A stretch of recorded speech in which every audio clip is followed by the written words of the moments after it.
Okay, so thanks for reminding. So look at this. This is this is the worst measurement, right, compared to this, because this is having a decimal points of 3, whereas here this has got only one decimal point, which means your result cannot be better than this worst situation, which means your result should also have only one decimal point, which means you have to round it up to this one. So that means it will become 4.9. And you should always mention whether you are rounded it off to decimal point or significant figures. So one decimal point you have to mention. Same thing for subtraction. So addition and subtraction, you should be looking at the decimal places, worst case decimal places. Whereas when it comes to multiplication and division, right, you should not be looking at the decimal points. You should be looking at the significant figures. So look at this. This is 3 significant figures. This is 4 significant figures. So which one is the worst case? This is the worst case. So that means my result cannot be better than 3 significant figures. So that means 1, 2, 3. So I have to slash it over here. So that means 3 is less than 5. So 44.4. Anybody not following anything? So addition, subtraction use decimal points, multiplication, division use significant figures.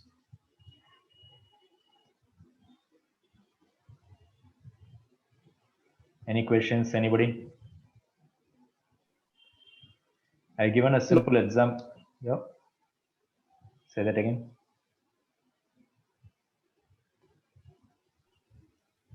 I can't hear you. Anybody had any questions?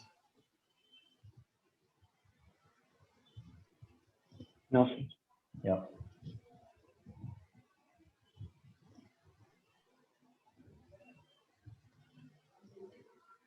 So I have just simply applied these concept over here in this problem. Okay, so go through this. So this is the number and this is uncertainty, right? If I have length and breadth given like this, and if I want the area, what should I do? L into B. So I have done this multiplication, and I have three significant figure, which means I have to slash it over here. So 6 is greater than 5, so it becomes 164, three significant figures. And what did we say about L into B means multiplication, which means you have to use relative error. Del Z by whatever you got over here is equal to this 0.1 divided by 16.2, 0.1 divided by 10.1. Do the math, do the multiplication. So what you will arrive at is, so you see this is one significant figure, which means, what is that I have done here? Oh, since it is addition here, right? So, okay. So listen carefully. What I have done here is this once is 163.62 comes over here and it multiplies with this and then multiplies with this. So that multiplication I should follow. One significant figure is the worst case. So I have written it for one significant figure here. And then since there is an addition, right, I'm adding this number and this number, and I'm getting, so since it is one significant figure, I'm slashing this to become 1, slashing it here, so it becomes 1.6 becomes 2, and then there is no decimal point here, so 1 plus 2 becomes 3. So what this means is, for a L and B like this, you will be getting Z plus del Z, which is your area. So area will be getting 164 plus or minus 3. You're not following this? Anybody did not follow this? Anybody having any trouble with what I said here?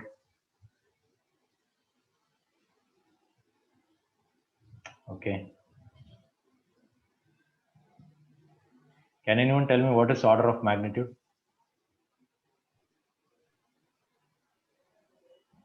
Power of exponent. Power of?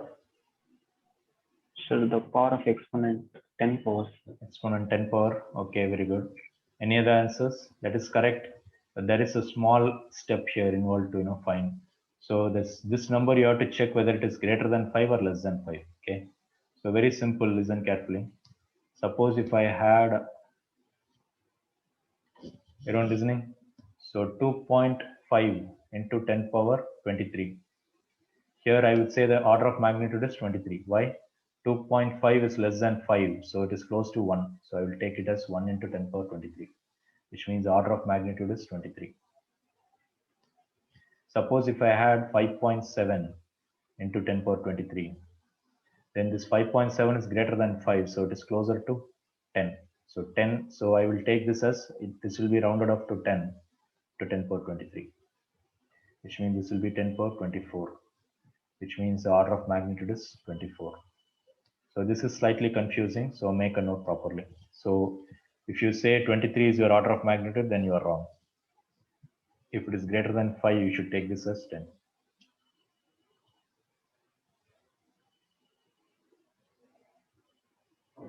And I think if it is exactly 5.0 or 5, then I think we take it as equal to 1. Yeah. So suppose if I had 5 into 10 power 23, there is a confusion. Should I take it as 1 or should I take it as 10? So according to this rule, they are taking it as 5 is considered as 1, closer to 1. Remember this in scientific notation, when I'm talking about this, whenever it is scientific notation, listen carefully. 2.5 into 10 power 23, 25 into 10 power 22, 0.25 into 10 power 24. So 1, 2, 3. Which one is the scientific notation or standard notation? Standard notation is the first one, sir. First 2.5 one. times 10 to the Yeah. power 20. So even though these things are equal, right? These are all not standard notation. So you should not be, when you're looking at the order of magnitude, you should not be looking at this and say, sir, order of magnitude is 22. Then you are completely wrong. You should convert this to a standard notation like this. What do you mean by standard notation? This number should be between 1 and 9, 1 to 9. Okay, you cannot have 0.5, 0.25. So it should be between 1 and 9. Everyone clear with this? So this is what is called standard notation. So only after bringing it to the standard notation, you should do this exercise. If you are doing it here, then it's completely wrong. So that means since I said this number should fall between 1 and 9, if it is falling at 1 to 5, we will consider as 1. Greater than 5 and up to 9, we will take it as closer to 10. That's the logic here. Any questions? Order of magnitude, everyone clear? That is what is discussed here. Okay, order of magnitude.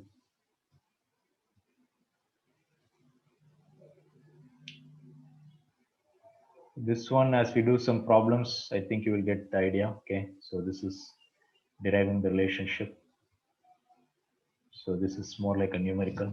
So we'll come to that. Yesterday we talked about the dynes and earths, right? What do you mean by dimensional homogeneity? Anybody?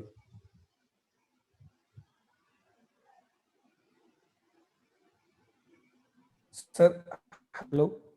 What do you mean by dimensional homogeneity?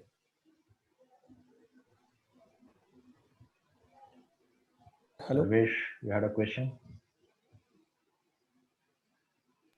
Yes, sir. I have a doubt, sir. Yeah. What's the doubt?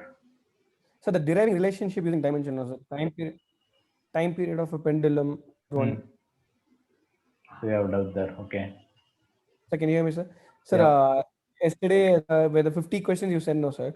Yeah. In that they're asking us to relate time with that length and this thing and also like force and this thing. So why Okay. we are telling time is direct? I didn't understand, sir. Like, tell me the question number. Do you know the question number? so 1 minute.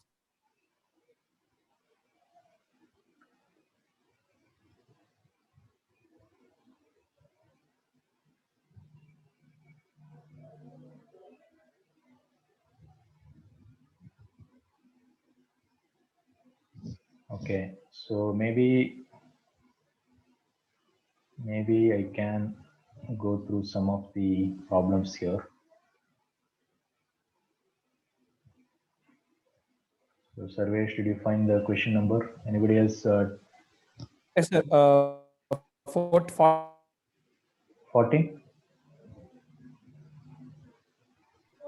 48, sir. 48. 48 says force, work, and velocity are taken as fundamental units, then the dimensional formula of time is. Is this what you want me to do? This has got nothing to do with the derivation which you're talking about there. But yeah, So, but they're like time is directly proportional to force, and like they're in solution. okay. So let's see. Okay, that has got nothing to do with this discussion, but we can do that because I wanted to do some problems also. So maybe we'll come back to it, as we do some numerical, I think, we'll come back to this. Okay. So whichever I'm skipping, don't think that, I mean to skip it, really. It's your job to, go through it. If you don't follow it, you can always, bring it up in the following classes. Okay. So my suggestion is, this one, you can skip it for now. Okay. But these two tables, you should be thorough. So go through it. Basically, it says the least count is nothing but one main scale division divided by the number of vernier scale divisions. For example, if you take a vernier, one main scale division is how much? Anybody remember? What is one main scale division in a vernier? What is the length? Same like a scale, right? What is one main scale in the scale? 0.1, sir. What is 0.1? Monkeys or donkeys?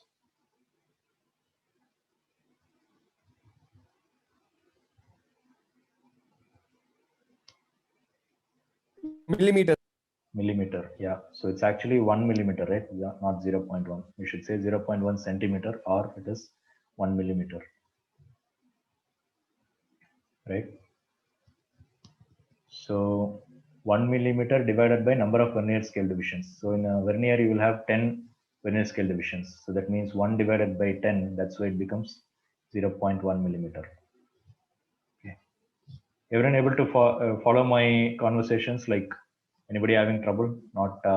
I mean, I'm not able to hear Sarvesh, on a continuous basis. What about others? Are you able to hear me properly?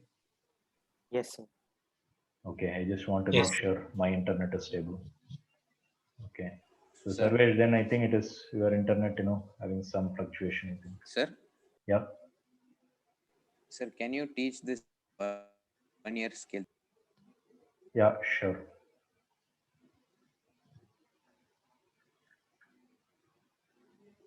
Okay, I'll come to that. So this one will come to this again. So let's quickly do this. I think some of you might have some trouble here.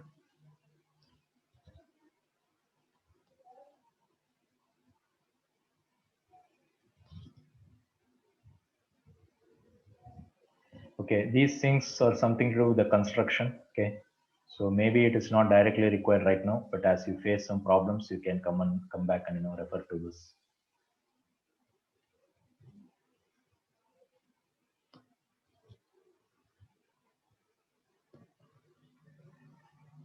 Okay, listen carefully. What I'm trying to say here is, again, as I said, you have to go to the construction to study, where this formula is coming from.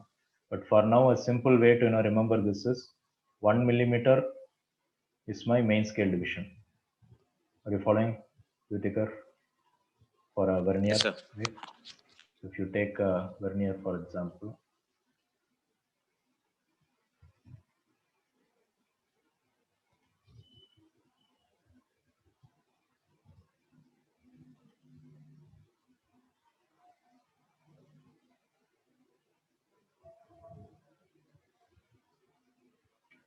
why is it taking so long?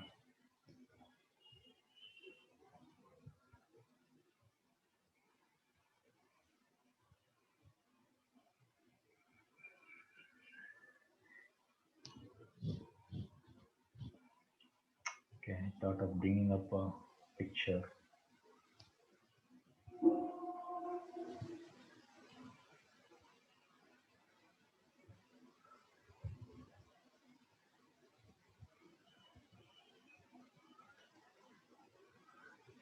So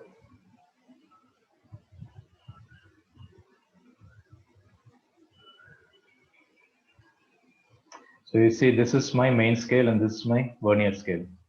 So when you measure something, right? I'm sure I have for some of you I've shown this, vernier and screw gauge in the lab. So what happens is, okay, I'll come to that.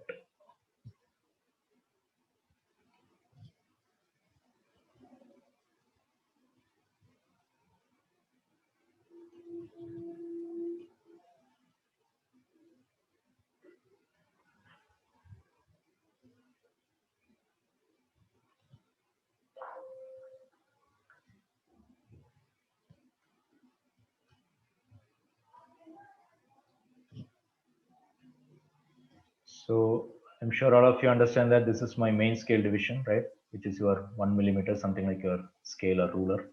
And this is your vernier scale. So that means what happens here is, as for example, in this particular case, what I will say is this 0 is coinciding somewhere after this line over here. So that means this is 2.5 centimeter, or I can say 25 millimeters. So that means the main scale reading, I will take it as 25 millimeters. Everyone okay with that? So wherever this 0 is, right, that point I should take it as main scale reading. And then what should you do? You should look for the line where it is actually coinciding with the main scale. So that means there will be a point where the main scale line and this line will be perfectly coinciding. So suppose if I had a main scale line something like this, and then the vernier scale, let's say I have something like this. So maybe some of the lines are kind of slightly off, and let's say this is perfectly matching. So something like coinciding perfectly, and that number of divisions, right? That is what we will call it as the nth division is coinciding with. So suppose if this was the fifth one, then I will say the fifth division is coinciding. Everyone following what I'm saying? Maybe if it was in the Yes. lab, probably I would have shown you the screw gauge. It would have been, sorry, the screw gauge and vernier, but the concepts are same. So fifth division means, what it means is one division. So I have to multiply the least count with the vernier scale division. So the fifth division is coinciding. So what is the least count in a vernier? It is 0.1 millimeter. How did I get this 0.1 millimeter? Because it is 1 millimeter divided by, in the vernier I will have 10 divisions. So since I have 10 divisions, right, I'll be getting 1 by 10 will give me 0.1 millimeter. Okay, so that is your least count. The same concept will be applicable in a screw gauge. So in a screw gauge, what happens is you will have something like this. And then there is something called a pitch scale. What do you mean by pitch scale? Something like a linear main scale. And then there will be a drum scale here, or the circular scale. So the circle will be, this will be rotating. Okay. So as I rotate this, what will happen is this will come a little bit closer. So something like a screw. As you turn the screw, what happens? The screw goes inside. That's why it's called screw gauge. So when I move by 1 millimeter, right? Listen carefully, everyone, very important. When I move this inside by 1 millimeter, that movement is what is called pitch. That's why it's called pitch scale. So when this moves 1 millimeter, let's say the circular scale has got divisions like this. Okay, again, I can try to find some picture for that.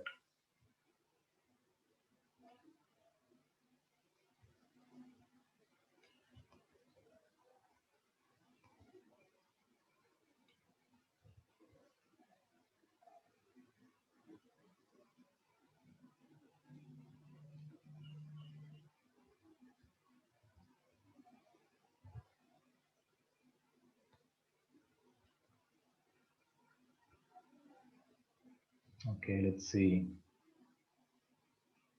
Yeah, this is a nice picture. So you see, usually we use this to measure the copper wire diameter, these kind of reasons. So you see this one, there will be a lot of divisions in this. Okay, and as I turn this, it will be going inside. So that means as I keep turning this, this will be going inside, which means for 1 millimeter, suppose if I complete one full rotation, that will be that many divisions. So that means when I turn this, right, when I turn this one complete rotation, let's say it is moving by 1 millimeter, then 1 millimeter corresponds to that many divisions. So it can be 100 divisions, for example, or it can be 50 divisions. It can be anything depending upon the screw gauge. So suppose if I take this as 100 divisions, suppose if I had 100 divisions like the picture which is shown here, look at this. It starts from 0 and then you have 100 divisions here, 90 and then another 10 over here, which means it will be 100.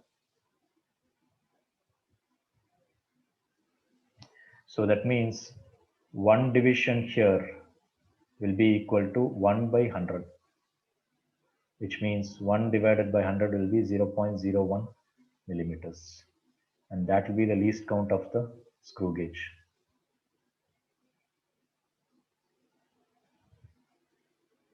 So very often you should know this formula. Okay, what is the main scale division divided by how many divisions are there in the vernier. So what I am calling it as vernier here in a vernier caliper, right? This is your vernier scale. That is your vernier, and this is something like a vernier. Okay, I wouldn't call it as vernier, but you know, the concept is same. So this is something like your main scale division, which we call it as pitch scale. So take it down properly. This is called pitch scale, and this is called drum scale or circular scale, because it looks like a drum. So sometimes it's called drum scale or circular scale.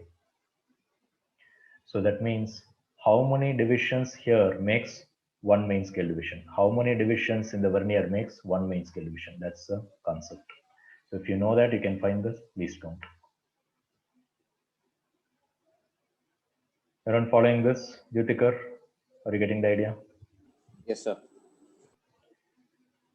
Anybody else? Any doubts? Least count. So this is how you have to calculate the least count. Okay, main scale division divided by number of divisions in the vernier. So coming back to this, how do you make a reading? So if I see this 0, this is 2.5 centimeter or 25 millimeters. And let's assume that the fifth division is coinciding, which means the least count is into 5, which means it will be 0.5 millimeters, which means this is my vernier scale reading. So I can call it as VSR. So my total reading can be written as MSR plus VSR.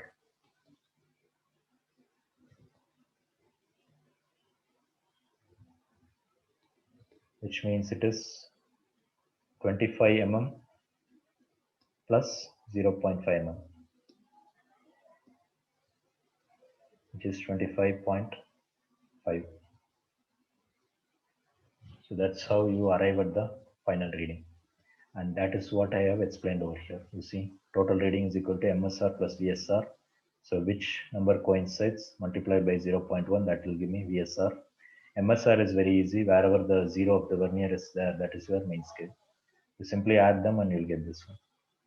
This one I've explained you how to calculate the least count, whether it is screw gauge or vernier or a sperometer, whatever it is, the formula is the same.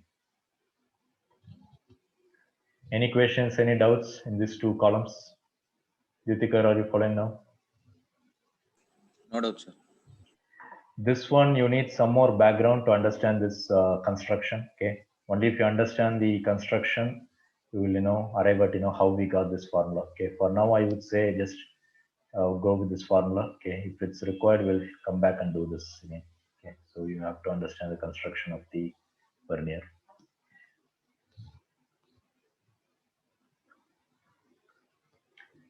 Okay.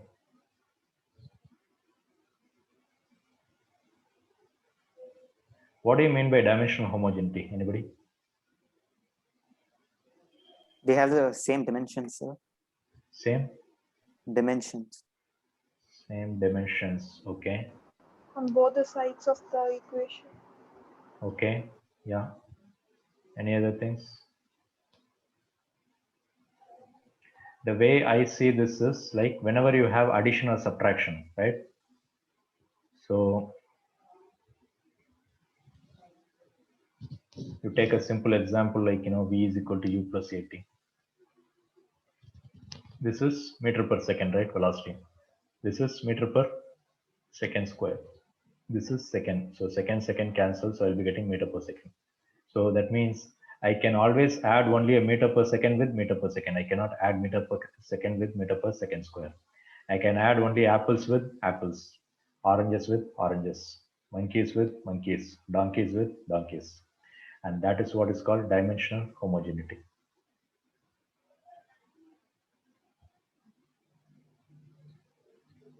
So homo means same.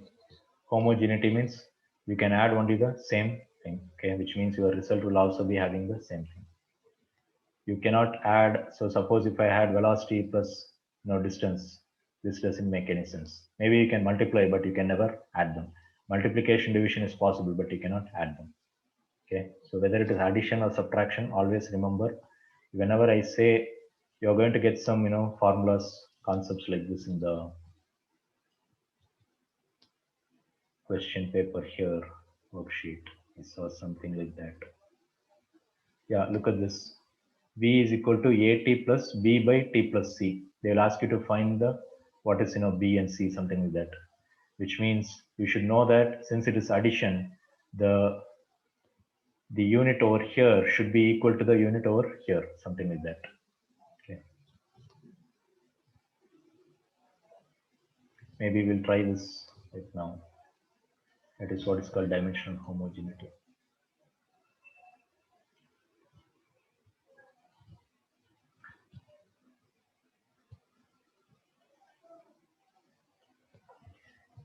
Velocity v of a particle at time t is given by v is equal to at plus b by t plus c, where abc are constants. The dimensions of abc are respectively. So they're asking you to find the dimensions of abc.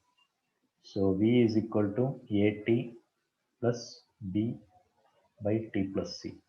Remember, you should not think that this is acceleration because they said it's some constants.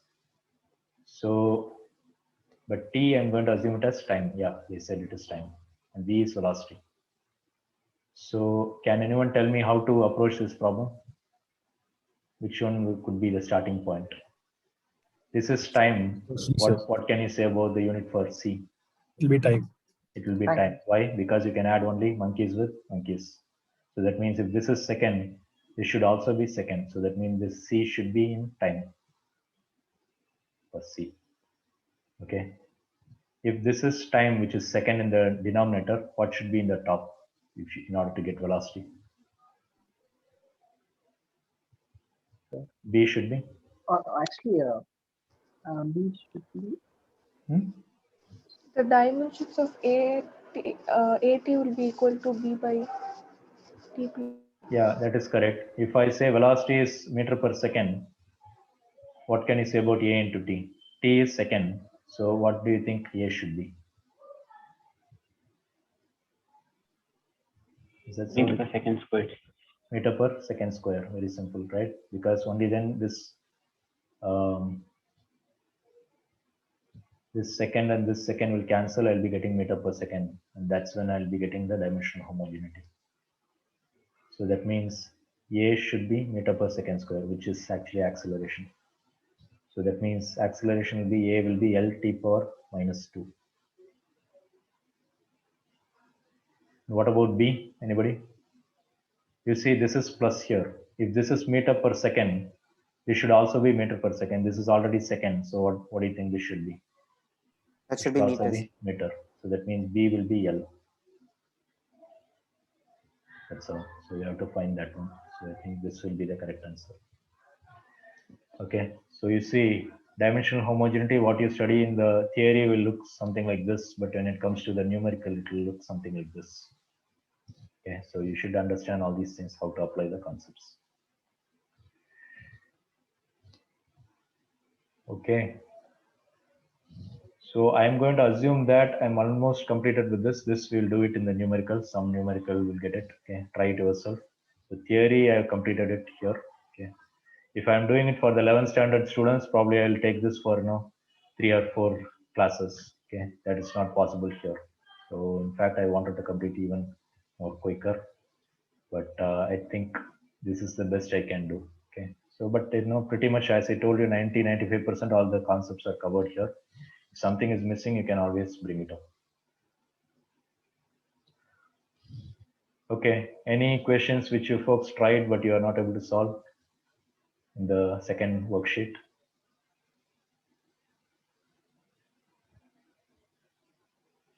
How long should I wait until I get an answer? No.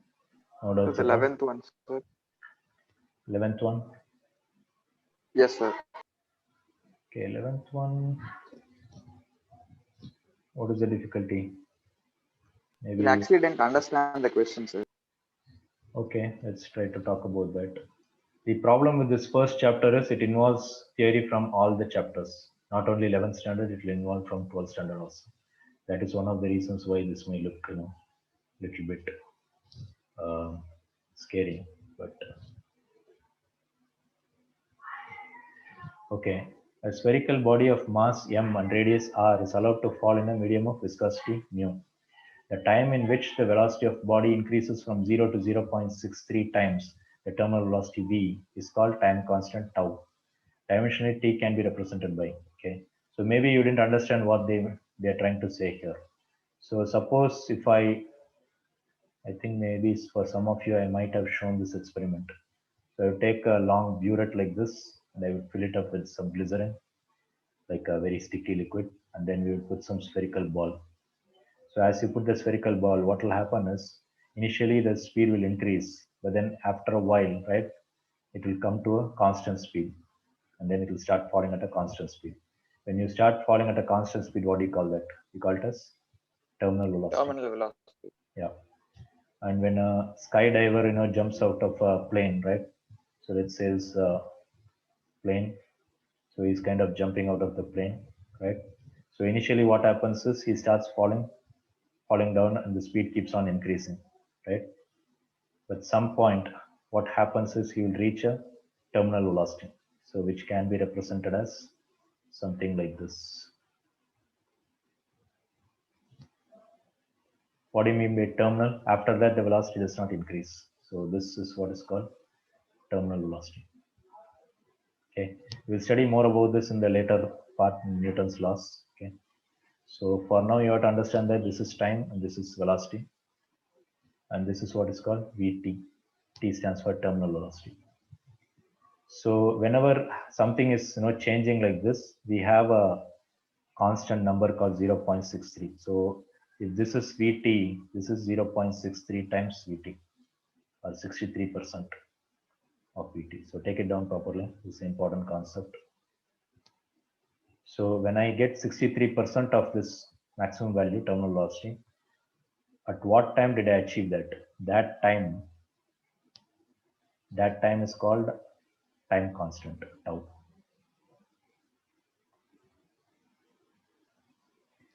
Some of you must have experienced this or should have come across this in the RLC circuits. So somewhere in your transient circuits, when you charge a capacitor, the charging of capacitor does not happen like this. It happens over a time like this. If I have introduced a resistor, it will take longer time. So that means how long does it take? 63%. The time when it reaches 63% of the total, that time is what is called tau, the time constant. Okay, you can use it for inductor, you can use it for capacitor, you can use it for terminal velocity. Everywhere the concept is same. So 63% is what we use.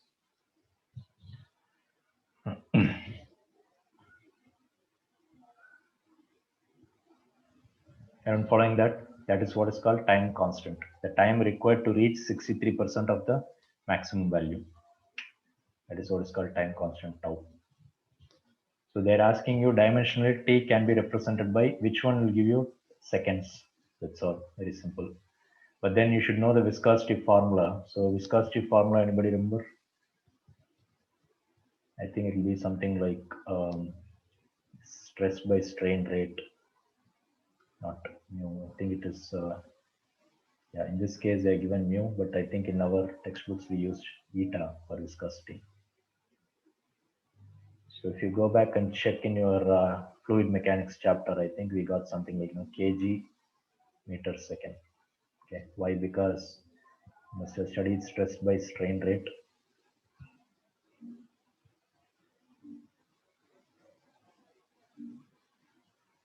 Okay, again, all these things we'll study later in the chapter. Okay, I don't want to confuse you right now. Sir, 15th one, sir. Yeah.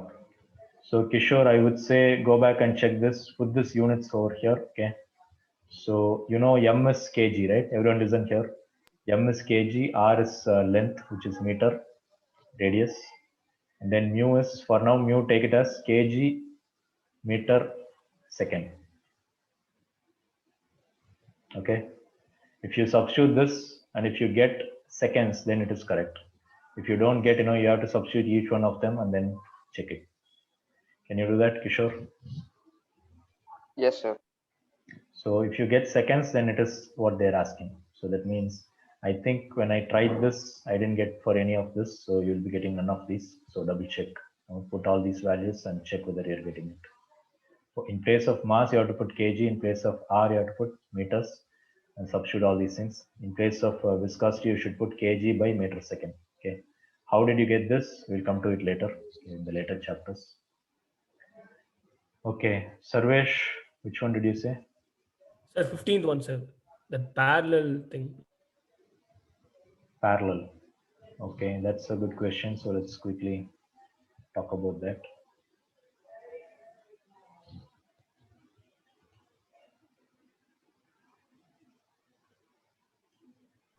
Sir, Yeah.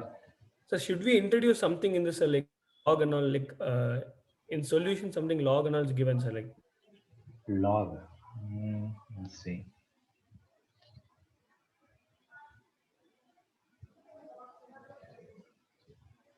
I've not read that question. Let me see.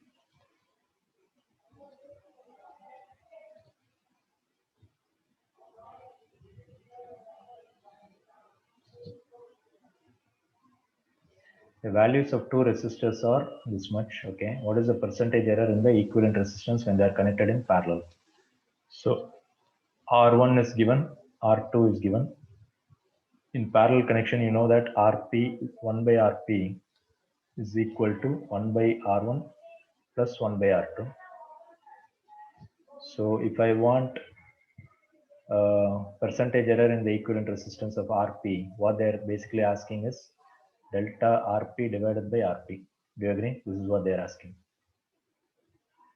Everyone following? Yes, sir. Percentage error means multiply by 100. So that means RP can be written as R1 plus R2 will come to the bottom. So R1 into R2 divided by R1 plus R2. So I found RP. So using this, this is multiplication, which means delta R1. So delta RP divided by, okay, what is R1 plus R2? I can imagine that in series connection, RS is R1 plus R2. Do you agree? Yes, sir. So this R1 plus R2 can be replaced with RS. Why would I do that? Because RS plus delta RS is equal to, this is R1 plus R2. Then this will be nothing but delta R1 plus delta R2. This is delta R1 is 0.2, 0.1, which means this will become 0.3. R1 plus R2 will 5 plus 10, 15. Sir, they asked parallel, why are we doing series? Well, to deal with this one. I don't want to have this term. So instead of two terms, I'm going to make it as one term, which is RS. So that means my formula for RP will become R1 into R2 divided by RS, which means I can write the formula for delta RP divided by RP is equal to delta A by A, which is delta R1 by R1 plus delta R2 by R2 plus delta RS by RS. Everyone following? Anybody not following up to this? Sarvesh, following? sir, I'm following, sir. So that means what is delta R1? 0.2 divided by 5. Okay. So all the challenges I have in the computer screen. If I move it down, I'm not able to see the top part. So this is 0.2 divided by 5 plus 0.1 divided by 10. This is 0.3 divided by 15. And RP is nothing but I can calculate RP separately. Okay, so delta, oh, actually they didn't ask you that. They didn't ask you delta RP, they asked percentage error, which means I simply have to add all these things and multiply by 100 and you'll get the answer. So if I multiply by 100 for each part, right, I can simply multiply by 100 for all of them. So how much will I get? 20 into 0.2, 2 to so 4% here, plus 10, so 10 into 0.1 will be 1% here, 15 into 100, so 0.3, so this will be 0.3, so this will be 5, so 5, 20, 20.1, so it will be 2%. So totally I'm getting somewhere around 7%. Do you have that option? Yeah, so 7% will be your answer. Is that the correct answer? Anybody checked it? Yes, sir. Is that correct? Okay. So how did you folks do it? Did you do it in this method or some other method?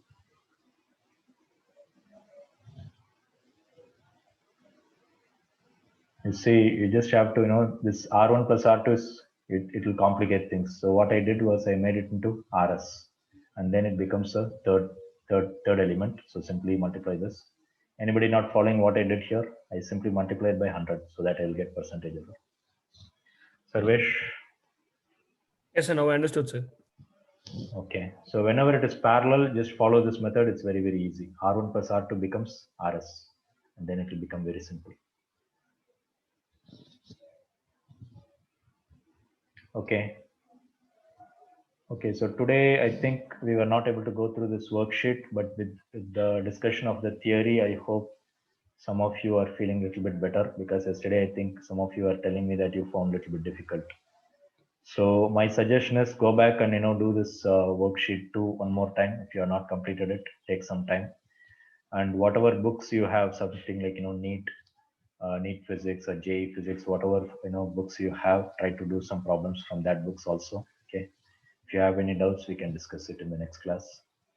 So next class, after discussing this, I will get started with the next chapter. Okay. So before that, I want you to do as many problems as possible. Okay. So we have to go a little bit faster here. Okay. Don't expect me to go one chapter for 1 week, means then it will take 30 or 40 weeks, which is not possible. So maximum, I would say 2 to 3 days is my rule of thumb for one chapter. Okay. That itself is too much. So you have to cooperate, do some homework, and then come. Okay. Okay. So if you have any doubts, stay back. Otherwise, you can leave. Thank you all. Bye. And if you have any feedback or anything you are not comfortable, means you can stay back and discuss with me. Thanks. Bye. Thank you, sir. Thank you, sir. Thank you, sir. Thank you, sir. Thank you, sir. Thank you.